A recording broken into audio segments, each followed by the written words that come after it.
Spencer Substance Surgery by Mark Twain Longman Certified English Series read by Pianut Nontesa Chapter 12 was Tom overheard. A few minutes later Tom was in the shallow water of the sandbar, stepping towards the Illinois banks before the water reached his waist.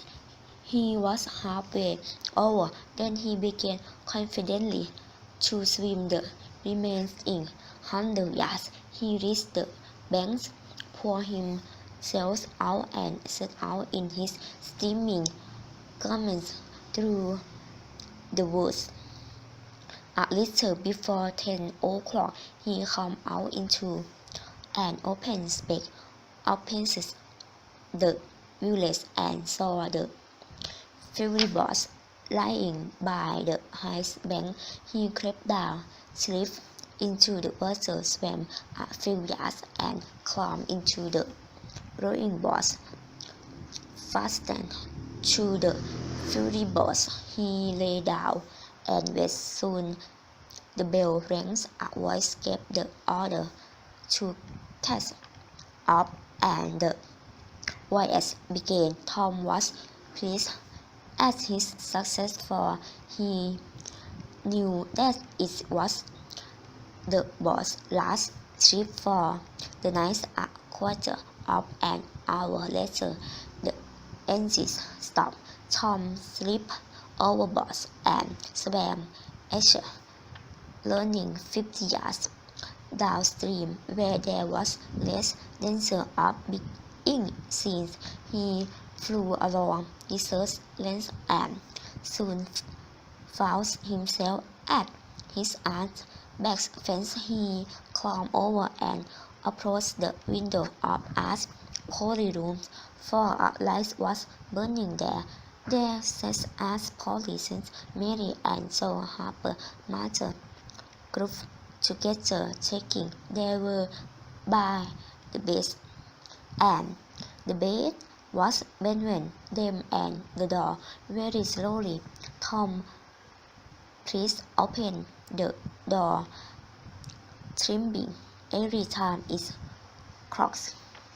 When he judged that he might creep through on hands and knees, he put his head through and began. Why is the thunder bending so badly? Says Aunt Polly. Tom hurried up.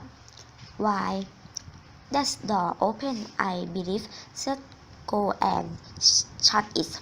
Tom disappeared under the bed just in time.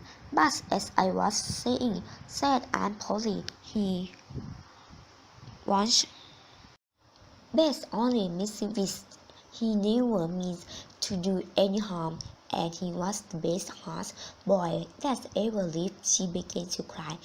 My Joe was the same. He was full of monkey tricks, but always unselfish and kind. I loved him for taking that cream, forgetting that I drew it out myself because it was soft.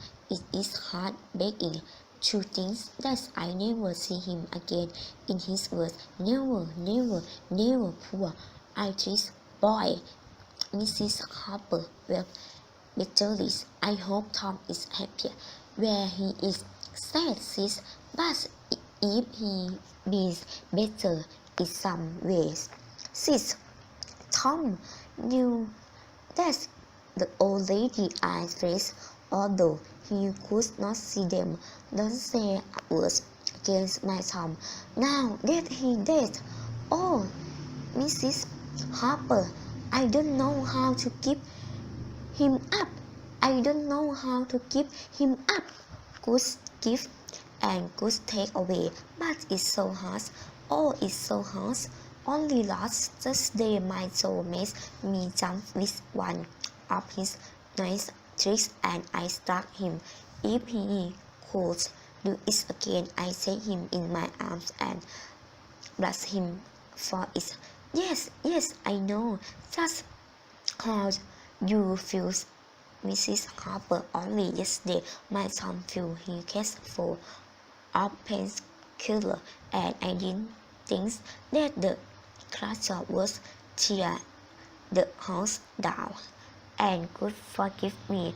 I slapped him, poor boy, poor this boy, but he out of all his trouble now, and the last words I never heard him say were to blame me. But his memory was too much for the old lady, and she broke down entirely. Tom was crying now, and more in pity of himself than of anybody else.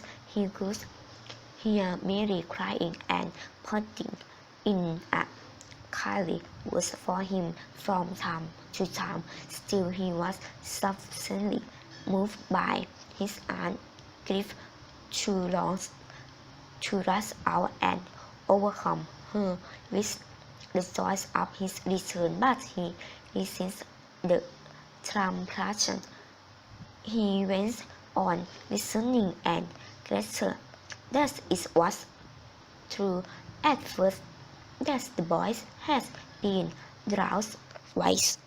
Having a swim, then the small raft has been missed. Next it was remembered that the missing boys had promised that the village would hear something startling soon. The opinion of most people was that the boys had gone up on the raft and would appear at the next town downstream, but at noon the raft has been found against the banks 5 or 6 miles below the village. There must be droughts. All the West Hunter would have driven them home. This was wonderfully nice.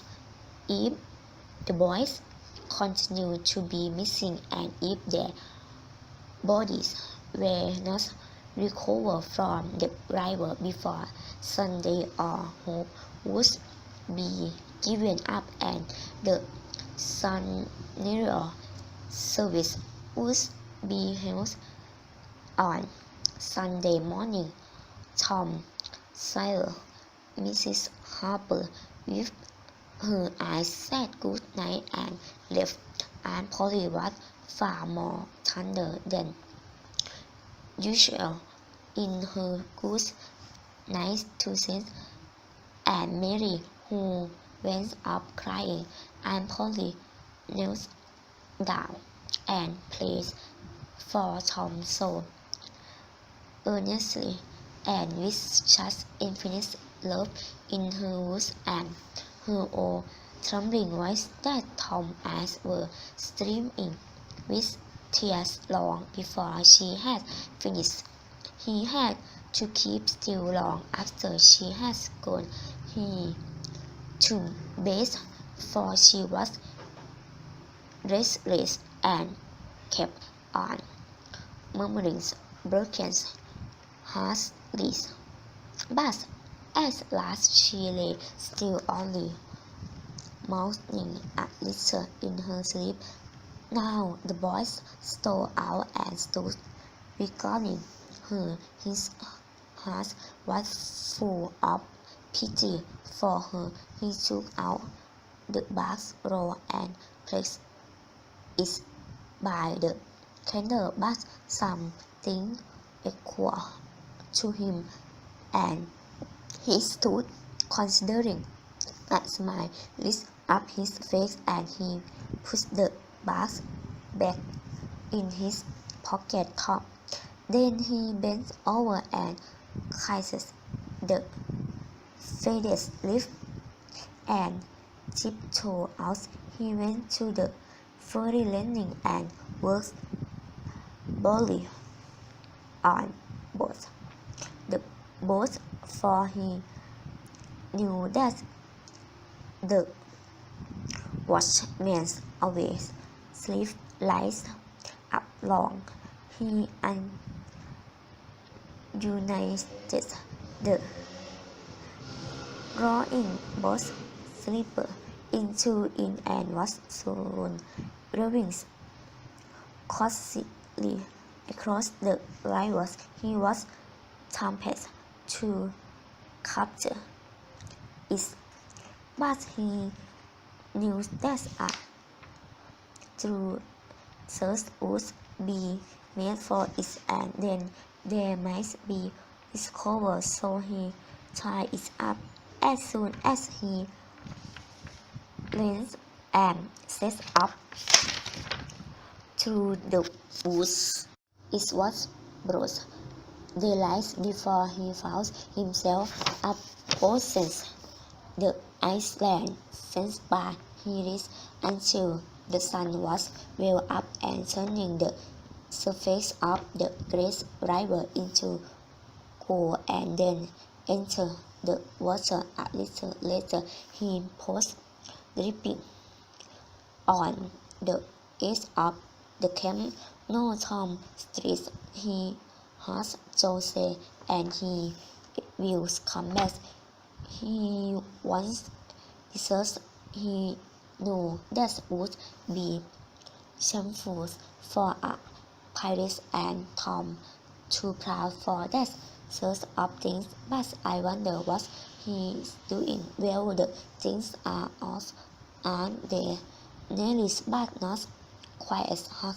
The writing says that they are if he's not back for breakfast, which he is, exclaimed Tom, stepping gladly into camp. A splendid breakfast was soon provided, and Tom described his adventure. They were a wild and boastful company of heroes. When the tale was finished, then Tom